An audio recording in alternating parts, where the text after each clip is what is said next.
YouTube के viewers subscribers सबको तहा काज़मी का बहुत बहुत सलाम, बहुत बहुत सलाम। आज ज़रा मैं बहैसियत शोबाजात इकनॉमिक्स, फाइनेंस एंड बैंकिंग के हवाले से मुल्क की सूरत हाल, मुल्क की तरक्की पजीरी की कैफियत, मुल्क में बढ़ती हुई महंगाई और बजट का इस हालत में आना और हुकूमती और रियासती सूरत हाल के हवाले से, क्योंकि माशाल्लाह से अल्लाह का ख़ास करम है कि मास्टर क्या इकनॉमिक्स एंड फाइनेंस में कराची यूनिवर्सिटी से, Panjwani drug molecular research centre PCMD Karachi university में जॉब की, फिर MCB बैंक में हेड ऑफिस में भी रहा, अभी कंपनी में हूँ माशाल्लाह से कंपनी में, और इसके अलावा बैंकिंग एंड फाइनेंस के हवाले से कोर्सेस किए येनिपा के इंस्टीट्यूट से। तो माशाल्लाह से 3.5 पोर्शन कंप्लीट किया, यानी कि 3 सेमेस्टर और 1-2 महीने और ऊपर उस हवाले से बैंकिंग एंड फाइनेंस में, वो अलग। तो कहना नहीं चाहिए कि अब जब माहिर माशियात और बजट साजी और मुल्क में अनसर्टेनिटी कंडीशन की बात होती है, तो उस पर मैंने चाहा कि जो लोग banking sector, financing sector, economical hub से ताल्लुक़ रखने वाले लोग हैं, या उनके लिए मैंने ख़ास तौर पर वीडियो जारी की है यंग यूथ के हवाले से। आगाज़ गुफ्तगू जल्दी मुख्तसर करता हूँ। देखिए, जब हम ये बात करते हैं ना कि इमरान ख़ान कर्जा जात छोड़ के गया, इमरान ख़ान ने मुल्क में महंगाई बढ़ाई तो आज उससे ज़्यादा हो गई। और माजरत हूँ, इसमें मैं एक बात और करूँगा कि एहसान इकबाल ने कहा कि चाय की प्याली आधे कप की मैंने निकाल ली, और फिर उन्होंने ये कहा कि चाय पीना कम कर दें, जहाँ 2 कप की पी रहे थे वहाँ 1 कप, और जहाँ 1 कप पी रहे थे वहाँ उसे भी छोड़ दें। फिर वो बहुत सी मामलात और भी उठाएंगे फिर, ठीक है।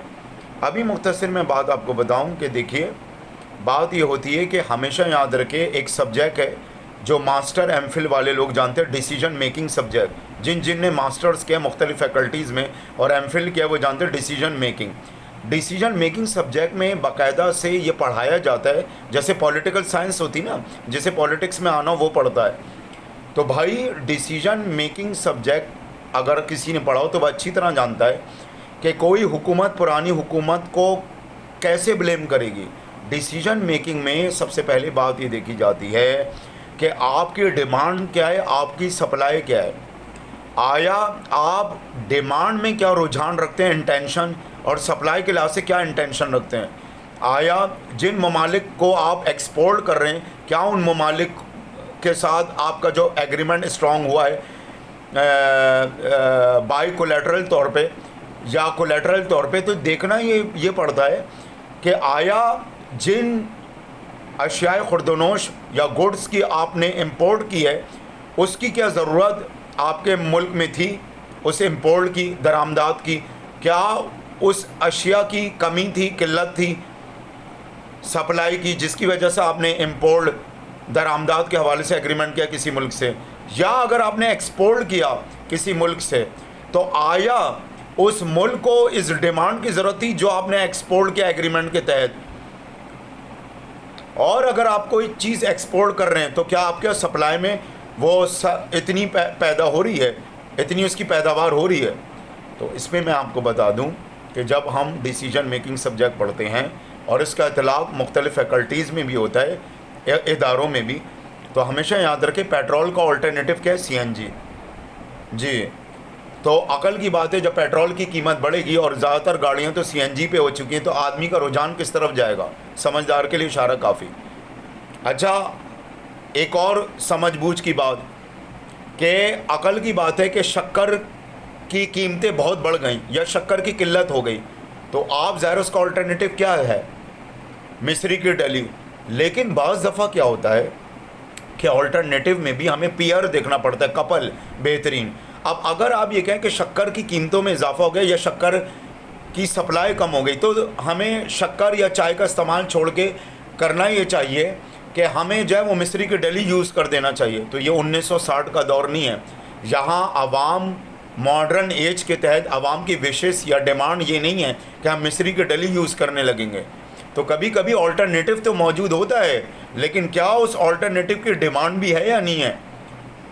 फुलफिल के लिहाज से। पता चला अगर हुकूमत ये कहे कि शक्कर छोड़ के मिस्री की डली यूज़ करना शुरू कर दो, तो 1960 में तो मिस्री की डली लोग बहुत पीते थे, बुज़ुर्ग टाइप के लोग, मतलब लेते थे मिस्री की डली चाय वगैरह में या मीठा करने के लिए या गुड़ वगैरह। लेकिन आज ना दुकानों में उसकी इतनी सप्लाई है, ना वो बनती तैयार होती गुड़ या मिस्री की डली, और ना घरों में लोग ज़्यादा पसंद करते हैं।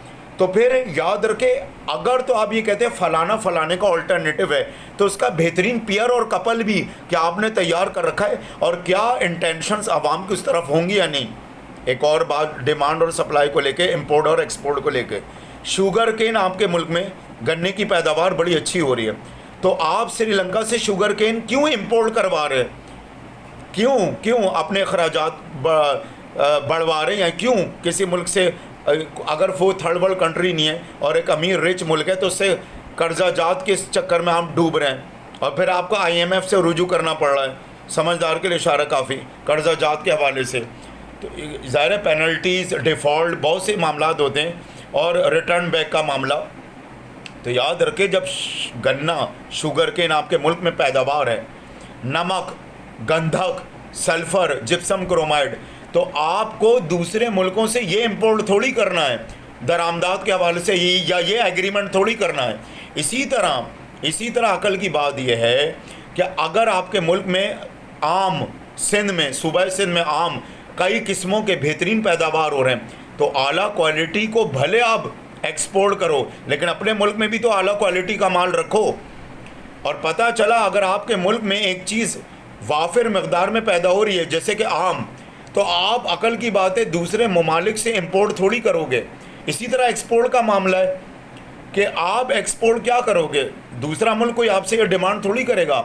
अगर मिसाल के तौर पे ईरान में नमक होता है, वाफिर मकदार में नमक मौजूद है, तो ईरान आपसे ज़्यादा नमक की डिमांड थोड़ी करेगा, या मिस्र या और कोई मुल्क। तो ये चीज़ें डिसीजन मेकिंग एक सब्जेक्ट होता है जो हर बंदा पढ़ता है, MPhil मास्टर वगैरह या MBA वगैरह, banking and finance, economics and finance में, तो वो समझदार के लिए इशारा काफ़ी। अब जब आप माहिर माशियात कोई बेहतरीन रखेंगे नहीं एनालिसिस के हवाले से या डिसीजन मेकिंग के हवाले से, तो जो बजट साजी होगी वो कुर्सी पर आए हुए होंडा राज के लोग, गुल्लू बट जैसे लोग, वो थोड़ी करेंगे। इसी तरह अगर इमरान खान के दौर में भी महंगाई बढ़ी और कोई कमी रही, तो क्या माहिर माशियात ने डिसीजन मेकिंग पावर अच्छी इस्तेमाल की? क्या मेंबर्स जो थे पॉलिटिकल पार्टी के, वो बेहतरीन सलाह मशवरा देने वाले थे स्किलफुलनेस के लिहाज से, अहलियत काबिलियत के लिहाज से? और बिलखुसूस शहबाज शरीफ का दौर चल रहा है।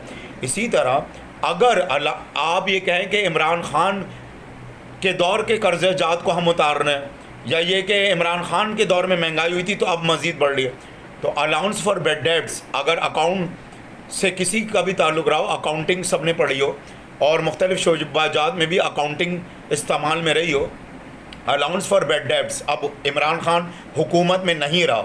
जब इमरान खान हुकूमत में रहा ही नहीं, तो अकल की बात है अलाउंस फॉर बेड डेब्ट्स जो रिटर्न बैक करना है, वो ज़ाहिर नई हुकूमत का ओहदेदार हुक्मरान करेगा वज़ीर आज़म की सूरत में, या उसकी पार्टी क़यादत जो मुख्तलिफ़ शोबाजात में MNA MPA वगैरह बनी है, तो उनको देखना पड़ेगा सवाबदीद के हवाले से। अब इमरान खान हुकूमत में थोड़ी रहा कि अलाउंस फॉर बेड डेब्ट्स जो पिछली हुकूमत का है तो वो इमरान खान उतारेगा या फिल फॉर पेड करेगा, क्योंकि रिटर्न बैक तो अब नई हुकूमत है। तो अलाउंस फॉर बेड डेब्ट्स अब नए, आपको पुराना जो रिटर्न बैक करना है वो नई हुकूमत को करना होगा, नई हुकूमत को। और अगर आप ये कहते हैं कि माजी का अलाउंस फॉर बेड डेब्ट्स था, तो क्या इमरान खान जब हुकूमत में आया तो IMF को इमरान खान को जवाब नहीं देना था? क्या IMF के हवाले से पेमेंट नहीं होनी थी? यानी कि एक तरह से देखा जाए रिटर्न बैक नहीं होना था? क्या शहबाज शरीफ के दौर में करोना था, करोना जैसी बीमारी? और अगर आप ये कहते हैं कि इमरान खान का रिटर्न बैक जो रिमेनिंग पोर्शन है वो हमें देना पड़ा अलाउंस फॉर बेड डेब्ट की सूरत में, तो इमरान खान जब हुकूमत में आया तो 30 साल पुरानी करप्शन अलग और पुराना रिटर्न बैक जो करना बाकी है, तो उसका खमियाजा इमरान खान ही ने तो सारा बोझ भुगता। और क्या, और इमरान खान के ऊपर तो अदालत में कोई करप्शन का केस भी नहीं है जो आप एकदम फिंगर पॉइंट आउट कर लें। तो अकल की बात है, अलाउंस फॉर बेड डेब्ट 3 साल का तो आपको याद आ रहा है रिटर्न बैक करने की सूरत में रिमेनिंग पोर्शन, और जो 30 साल से करप्टेड शुदा अलाउंस फॉर बेड डेब्ट बकाया जात जो चल रहा है वो आप भूल गए। اب آئیے ایک اور مسئلہ کہ کیوں ملک میں مہنگائی بڑھتی ہے اور بجٹ کی یہ حالت ہے بجٹ سازی کے حوالے سے. جب انسرٹینٹی کنڈیشن ہوتی ہے, ٹیررزم ہوتا ہے, ملک میں ایکسٹریمزم ہوتا ہے, کسی بھی ملک میں تھرڈ ورلڈ پور کنٹریز میں زیادہ رجحان ہے, تب بھی بہت فرق پڑتا ہے آپ کی. تو مہنگائی بھی بڑھتی ہے, آپ کے یہاں انویسٹمنٹ بھی کم ہو جاتی ہے, فائنینسنگ کرنے والے ادارے بھی فائنینسنگ کرنا چھوڑ دیتے ہیں.